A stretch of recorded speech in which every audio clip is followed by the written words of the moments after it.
As of 6:30 guys, yun na yung hangin sa labas ng bahay.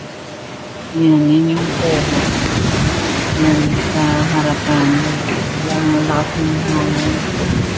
Nadinig niyo pa yung sa labas ko.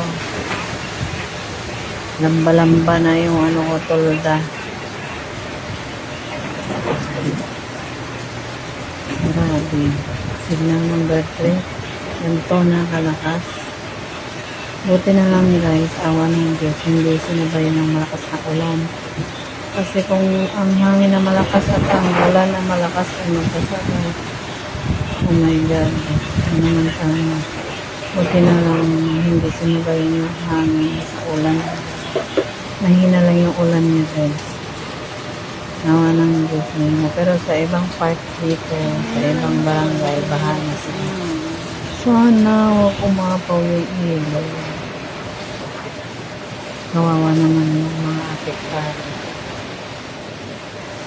Keep safe everyone. Ingat-ingat po tayo at magdasal.